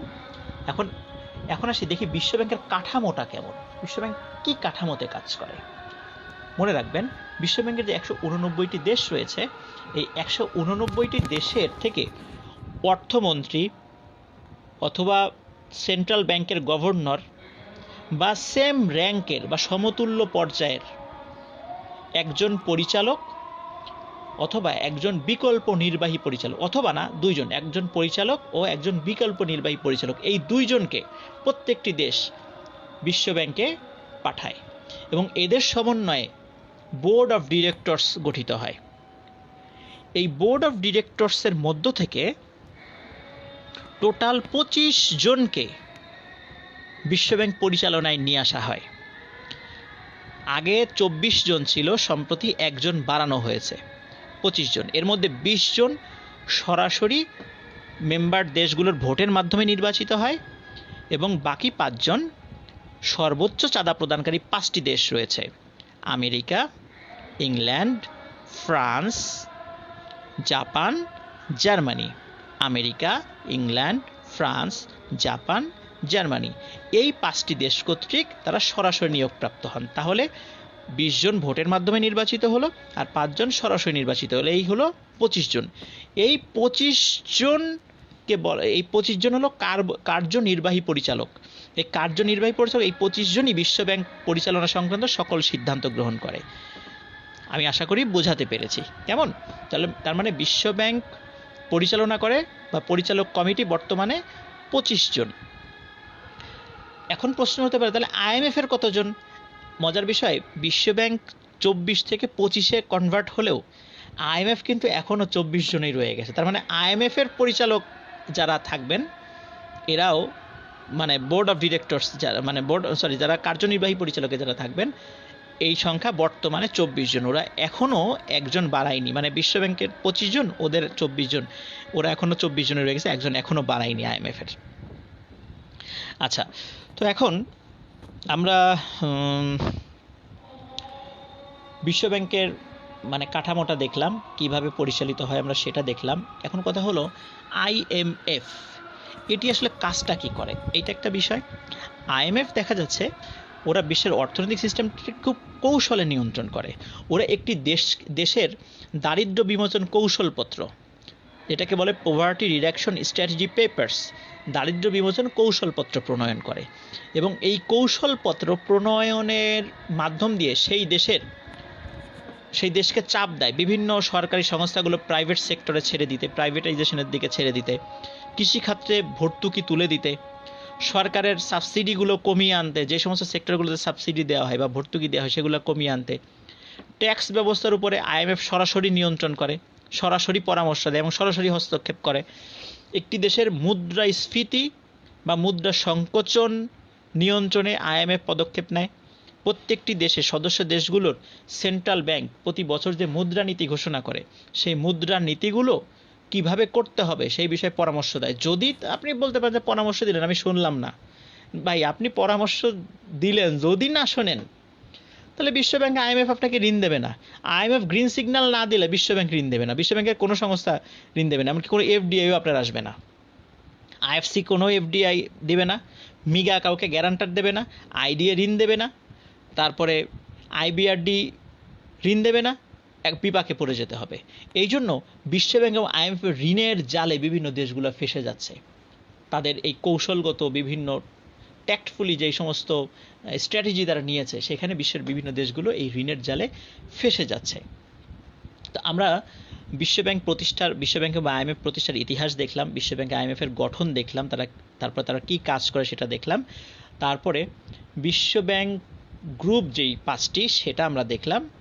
তো এখন একজন প্রশ্ন করে সবুজ কাজ, FDI কি স্যার? ফরেন ডিরেক্ট ইনভেস্টমেন্ট, বিদেশ থেকে সরাসরি আমাদের দেশে যে বিনিয়োগগুলো আসে বিভিন্ন সেক্টরে, এটাকে বলা হলো FDI, ফরেন ডিরেক্ট ইনভেস্টমেন্ট। আরেকজন প্রশ্ন করেছিলেন GNI কি? Gross national income.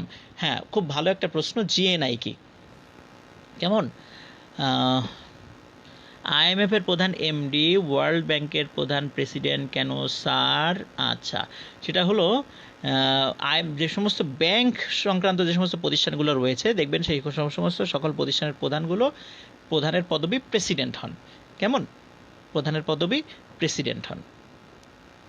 আচ্ছা, এখন আসেন GNI, gross national income. Gross national ইনকামটা হচ্ছে একটি দেশের টেরিটরির মধ্যে তার নিজ দেশের নাগরিকদের দ্বারা বা নিজের সরকারের নিজস্ব প্রতিষ্ঠান দ্বারা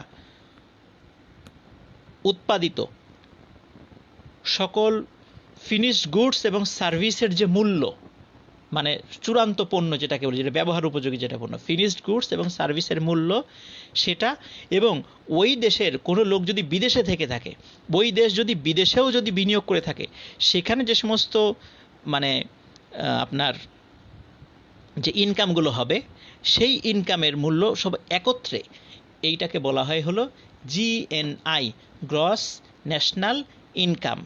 গ্রস ন্যাশনাল ইনকামে বিদেশি নাগরিকদের ইনকামকে ধরা হয় না। আবার বলছি, গ্রস ন্যাশনাল ইনকামে বিদেশি নাগরিকদের ইনকাম ধরা হয় না। গ্রস ন্যাশনাল ইনকামে শুধু দেশি নাগরিক, হোক সে নিজের দেশের মাটিতেই থাকুক আর হোক সে বিদেশেই থাকুক, তাদের ইনকামকে ধরা হয়। তাদের ইনকামকে, টোটাল ইনকামকে ধরে মোট জনসংখ্যা দ্বারা ভাগ করলে যেই সংখ্যাটা পাওয়া যায়, এটাই হচ্ছে GNI। কেমন? আশা করি GNI বুঝতে পেরেছেন। আচ্ছা, এবার আসেন আমরা কোন দিকে যাই। হ্যাঁ, তো আশা করি আমরা মোটামুটি একটা ভালো আলোচনা করতে পেরেছি। কেমন? GNI versus GNP, gross national product. তো গ্রস ন্যাশনাল প্রোডাক্ট, হ্যাঁ এখানে একটা বিষয় বলেছি যে জিএনআই এর ক্ষেত্রে আপনি জাস্ট খালি ইনকামকে ধরতে হবে, আর জিএনপি যেটা সেটা হলো প্রোডাক্টকে ধরতে হবে। কেমন? ফিনিশড গুডস এবং সার্ভিসগুলো। আমি শুরুতে মনে একটু ভুল বলে ফেলেছিলাম, যার কারণে আপনার কোশ্চেনটা অ্যারাইজ করেছে, ধন্যবাদ কোশ্চেনটা আবার করার জন্য। যে জিএনআই এর ক্ষেত্রে শুধু ইনকামকে ধরবেন, ন্যাশনাল যেখানেই থাকবে, এন যেখানেই থাকবে, কেমন, যেখানেই থাকবে সেখানে আপনি চিন্তা করবেন যে আমার দেশের লোক হোক, সে দেশের মাটিতে থাক আর বিদেশের মাটিতে থাক, সে যা ইনকাম করবে সব হিসাবে আনতে হবে। এটা হলো গ্রস ন্যাশনাল ইনকাম।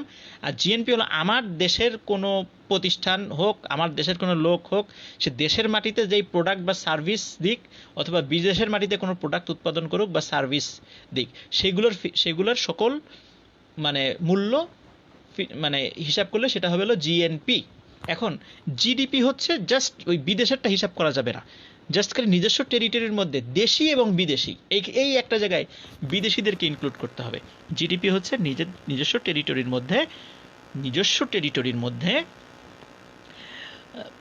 যত ফিনিশড গুডস এবং সার্ভিসেস যা আছে, হোক সে দেশি লোক উৎপন্ন করুক, হোক সে বিদেশি উৎপন্ন করুক, টোটালটার ইনকামটা বলা হবে জিডিপি, গ্রস ডোমেস্টিক প্রোডাক্ট।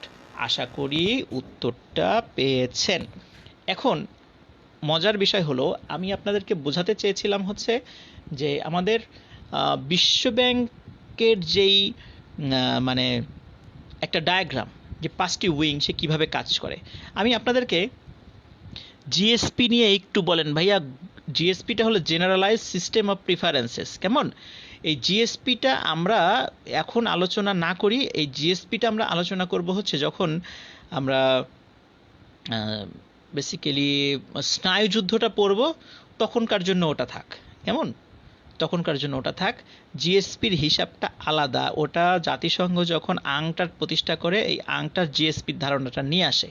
কেমন? আংটার জিএসপির ধারণাটা নিয়ে আসে। তো এই জিএসপি হচ্ছে অগ্রাধিকারমূলক বাণিজ্যিক সুবিধা, এটা নিয়ে আমরা ডিটেলসে পরে আলোচনা করব। কেমন? আচ্ছা, এখন দেখেন আমি আপনাদের সাথে যে আলোচনাটি করতে চেয়েছিলাম সেটির মানে বলতে পারেন যে একটি ডায়াগ্রাম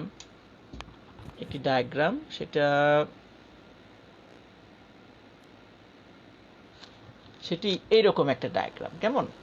কিন্তু সমস্যা হলো এটি আসলে বোঝা খুব মুশকিল। আমি এখান থেকে বুঝতে পারলেও আপনার লাইভে এসে এটা বুঝতে পারবেন না। কেমন? এটা বুঝতে পারবেন না, যার কারণে আমি এটা 17 মিনিটের একটা ভিডিও আমি রেডি করেছি আপনাদের জন্য। আমি ক্লাসটা শেষ করার সাথে সাথে আমি ভিডিওটি আপলোড করে দিব আপনাদের জন্য ইনশাল্লাহ। ঠিক আছে? আর আমি বিভিন্ন ক্লাস, কিছু লাইভ ক্লাস আমি দেখেছি, খুব ভালো লেগেছে। এর মধ্যে কয়েকজন মোটামুটি ভালো নিয়েছেন।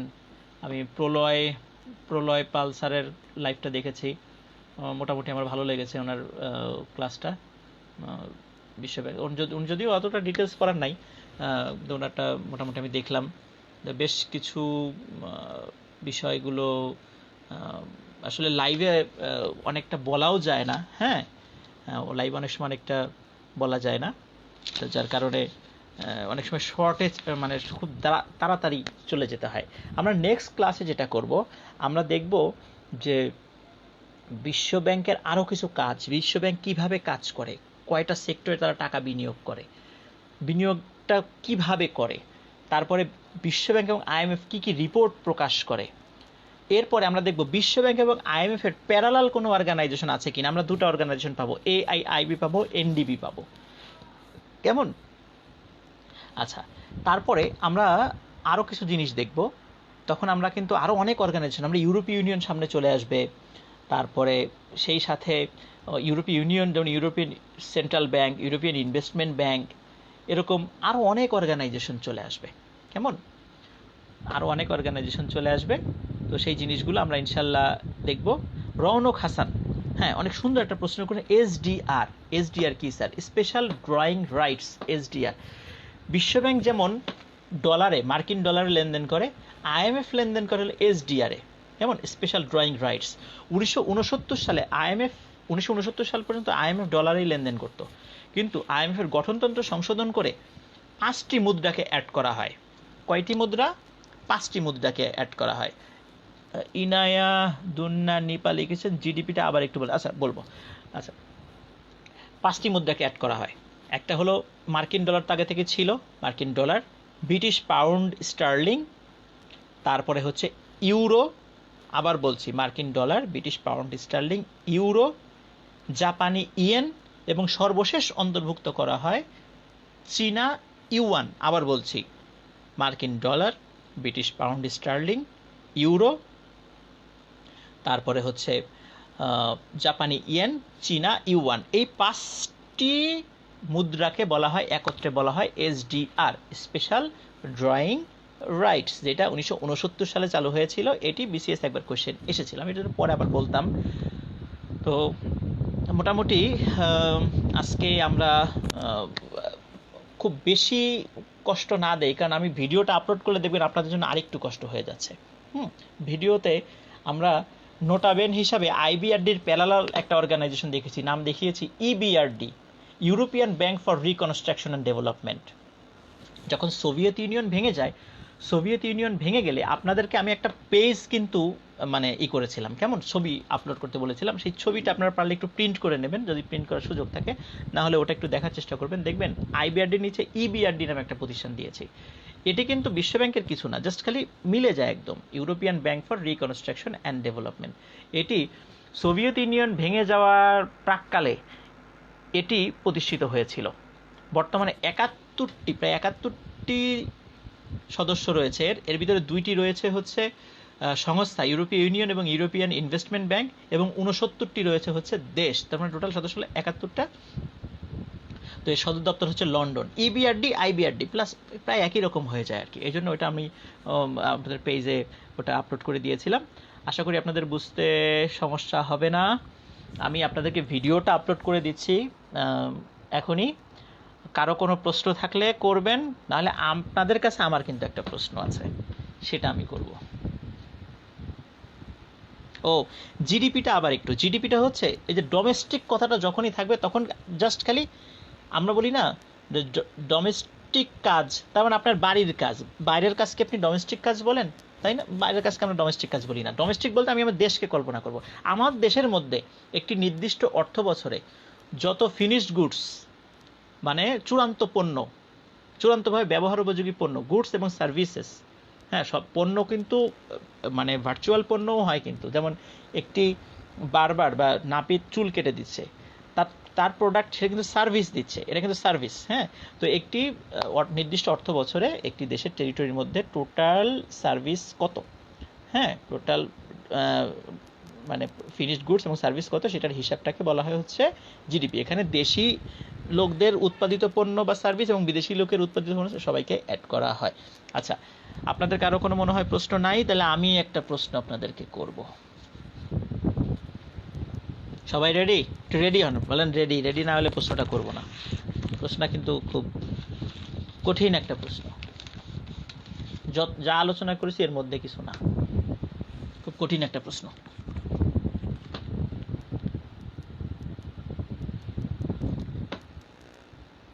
মনে হয় অনেকেই রেডি না।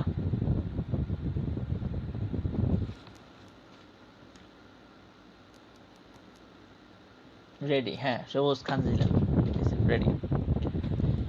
আপনাদের কাছে আমার প্রশ্ন খুব কঠিন একটা প্রশ্ন। প্রশ্নের প্রথম অংশ, 2019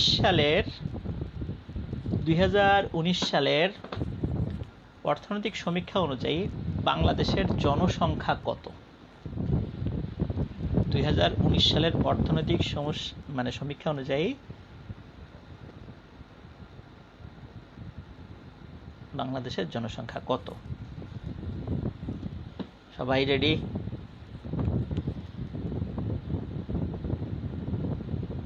প্রীতম লিখেছেন ready, Suman Ahmed ready, Inayadunna Nipa ready, Khadija Islam Gazi ready, Enamul Haque ready.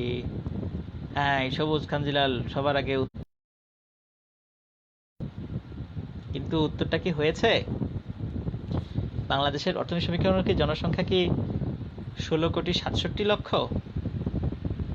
Rasel Ahmed রাজ লিখেছেন 16,67,00,000। 50 লক্ষ। কেয়ামণি, কেয়ামণি, রৌনক হাসান, কেয়ামণি, রৌনক হাসান, সবুজ খানজিলা। এই যে সবুজ খানজিলা এখন ঠিক উত্তর দিয়েছেন। আসলে উত্তরটা হবে 16,37,00,000। আমি কিন্তু শুরুতে আপনাদেরকে, হ্যাঁ, এমডি সুমন আহমেদ উত্তর দিয়েছেন, ডাক্তার উজ্জ্বল উত্তর দিয়েছেন, অনেকে উত্তর দিয়েছেন ঠিক উত্তর। আসলে আমি বলেছিলাম মোনালিসা উত্তর দিয়েছেন 16,37,00,000। ধন্যবাদ আপনাদের সবাইকে। এইবার আমার সেই কঠিন প্রশ্নটা চলে যাই। বাংলাদেশের অর্থনৈতিক সমীক্ষা অনুযায়ী জনসংখ্যা 16,37,00,000। আপনাদের কাছে আমার প্রশ্ন, মানে এইটাই আসলে আসল প্রশ্ন, এই 16,37,00,000 মধ্যে মানুষ কতজন? এইটা একটু আমাকে লিখেন, উত্তর দেন। এই 16,37,00,000 জনসংখ্যার মধ্যে মানুষ কতজন? আশা করি আমি কোন সেন্সে উত্তরটা, প্রশ্নটা করেছি ধরতে পেরেছেন। এন্ড বলতে সবাই তো মানুষ না, ওই সেন্সে বলিনি। 16,37,00,000 লোকের মধ্যে মানুষ কতজন? হ্যাঁ, ডাক্তার উজ্জ্বল তো ইসের আনসার করতে পারছেন, 16,37,00,000 ঠিক আছে। সঠিক সংখ্যাটা করোনা যাওয়ার পর বলা যাবে। আয়শা আক্তার কেয়া লিখেছেন, খুব মজার বিষয় লিখেছেন। আচ্ছা, আমি বলেছি এই 16,37,00,000 তো জনসংখ্যা। আপনাদের কাছে আমার প্রশ্ন হলো এদের মধ্যে মানুষ কতজন? শারমিন রহমান লিখেছেন কঠিন প্রশ্ন স্যার। সবুজ খানজিলাল প্রশ্নবোধক চিহ্ন দিয়েছেন। যারা রাসেল আহমেদ রাজ, যারা জিডিপিতে অবদান রাখে তারা। আমিনুল ইসলাম লিখেছেন অনেক কঠিন।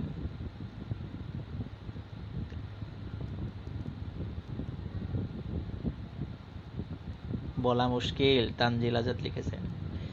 আরিফুল ইসলাম লিখেছেন সবাই স্যার। আচ্ছা, সবাই যদি হইতো ভাইয়া মানুষ, তাহলে একটা বিষয় মাথায় রাখবেন, পৃথিবীতে যে কয়টা কঠিন কাজ আছে এর মধ্যে অন্যতম একটা কঠিন কাজ হলো গাধা চেনেন তো, ডাঙ্কি, গাধাকে ঘরের মধ্যে ঢুকানো। এটা হলো খুব কঠিন কাজ। গাধা সবসময় বাইরে থাকতে চায়। আচ্ছা বলেন তো, গাধা কি মানুষ? তাহলে এই যে বাইরে যেগুলো ঘুরতেছে এগুলোকে মানুষ বলবেন না গাধা বলবেন? বিনা প্রয়োজনে যেগুলো ঘুরতেছে,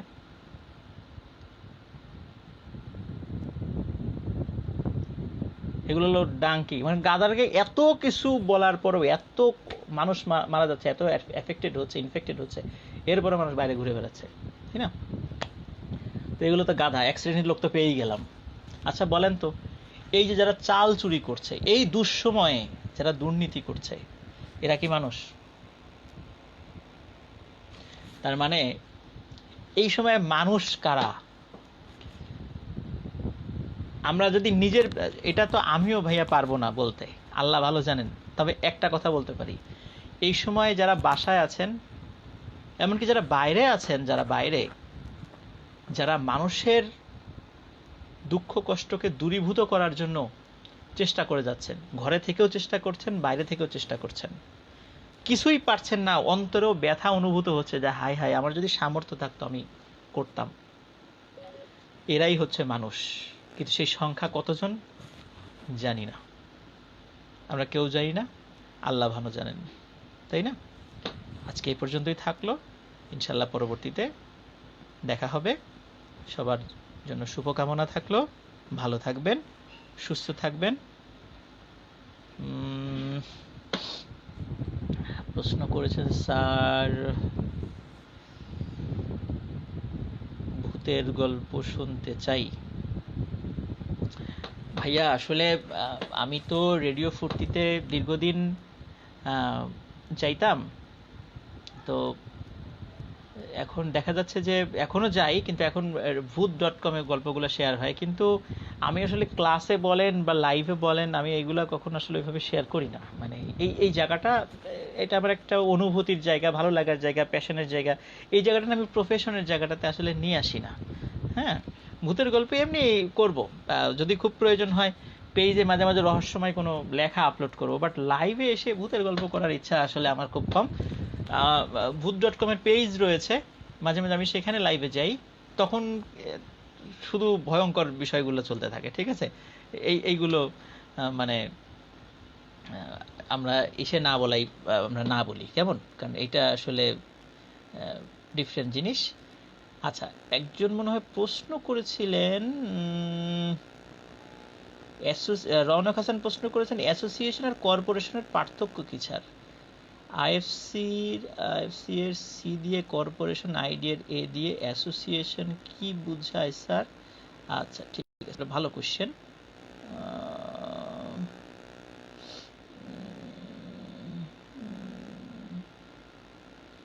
আচ্ছা, এমডি সুমন আহমেদ, আনসারটা মানে আপনি সুমন আহমেদ কি প্রশ্ন করেছেন আবার যদি একটু করতেন তাহলে আমি আনসার দেওয়ার চেষ্টা করতাম। আচ্ছা, অ্যাসোসিয়েশন এবং কর্পোরেশন, শোনেন, অনেক সময় দেখেন না, institution, academy, organisation, corporation, association, এগুলোর প্রত্যেকটা কিন্তু আলাদা আলাদা মিনিং আছে, কখন কোন ক্ষেত্রে কোনটা ব্যবহৃত হবে, কেমন? মনে রাখবেন, যখন একদম একই মেন্টালিটির, সম পেশার, সমবর্ণের, সম চিন্তাধারার মানুষ শুধু ওই নিজস্ব স্বার্থের জন্য এক জায়গা হয়ে কোনো একটা প্রতিষ্ঠান সৃষ্টি করে, সেটাকে বলে হচ্ছে অ্যাসোসিয়েশন, কেমন? সেটাকে বলে অ্যাসোসিয়েশন। আর কর্পোরেশনটা হচ্ছে যখন এটি বাণিজ্যিক ভিত্তিতে, যখন বৃহদাকার কোনো প্রতিষ্ঠান প্রতিষ্ঠিত হয়, কোম্পানি, এটাকে কখনো কর্পোরেশন বলে, কেমন? তারপরে আমরা এগুলো সবই এক ধরনের অর্গানাইজেশন। এরপর লেখছেন একাডেমি, ইনস্টিটিউশন, কেমন? ইনস্টিটিউশন হচ্ছে সেই প্রতিষ্ঠান, যে প্রতিষ্ঠানের মানে শিকড় অনেক গভীরে, জাতির অনেক গভীরে পতিত হয়ে গেছে, এটাকে বলে ইনস্টিটিউশন। আর তবে আমরা একটু ডিফারেন্ট ওয়েতে যদি চিন্তা করি, সেটা হলো ইনস্টিটিউশন হচ্ছে সেই প্রতিষ্ঠান, যেই প্রতিষ্ঠান কোনো বিষয় নিয়ে গবেষণা করে এবং সেই গবেষণালব্ধ জিনিসগুলো জাতির কল্যাণের জন্য অ্যাপ্লাই করার প্রচেষ্টা করে, সেই সমস্ত প্রতিষ্ঠানকে আমরা বলি ইনস্টিটিউশন। যেমন আমরা পাট গবেষণা ইনস্টিটিউশন বলি, ফলিত পুষ্টি ও গবেষণা ইনস্টিটিউশন বলি। এই টাইপের যত ইনস্টিটিউশন পাবেন দেখবেন সেখানে ওই সংক্রান্ত বিষয়ে গবেষণা হয় এবং সেটি জাতির কল্যাণের জন্য তারা কাজে লাগায়, এটাকে বলে ইনস্টিটিউশন। আর একাডেমি হচ্ছে যখন কোথাও কোনো মৌলিক বিষয়ে কোনো কিছু শেখানো হয়, এটাকে বলে একাডেমি। যেমন BMA, বাংলাদেশ মিলিটারি একাডেমি, সেখানে কিন্তু মৌলিক কিছু বিষয় তাদেরকে শেখানো হয়, নির্দিষ্ট পেশার জন্য, নির্দিষ্ট কাজের জন্য কিছু মৌলিক বিষয় শেখানো হয়। এই সমস্ত প্রতিষ্ঠানগুলোকে বলা হয় হচ্ছে একাডেমি। আশা করি একাডেমি এবং ইনস্টিটিউশনের পার্থক্য বুঝতে পেরেছেন, অ্যাসোসিয়েশন বুঝতে পেরেছেন, ইনস্টিটিউশন বুঝতে পেরেছেন। কর্পোরেশনটা হলো বৃহদাকার কোম্পানিকে কর্পোরেশন বলে সাধারণত, কেমন? আচ্ছা, তো আশা করি সবাই উত্তরটা, আচ্ছা, যারা পুর পিপলকে হেল্প করে, হ্যাঁ অবশ্যই তারাই মানুষ। হ্যাঁ, ধন্যবাদ, সবাই অনেক সুন্দর আনসার করেছেন, আমার চিন্তা থেকে অনেক সুন্দর আনসার করেছেন। রাসেল আহমেদ রাজ, স্যার আপনি সেই আফনান যিনি ভূতের ঘটনা শেয়ার করেন? জি ভাইয়া, আমি সেই আফনান। আচ্ছা, তো আজকে ছেড়ে দেই ভাইয়া, কথা হবে ইনশাল্লাহ পরে। সবার জন্য শুভকামনা থাকলো, সবাই ভালো থাকবেন, সুস্থ থাকবেন। আমি কিছুক্ষণের মধ্যে একটা ভিডিও আপলোড করে দিচ্ছি, সেই পর্যন্ত ভালো থাকবেন, সাবধানে থাকবেন। আসসালামু আলাইকুম।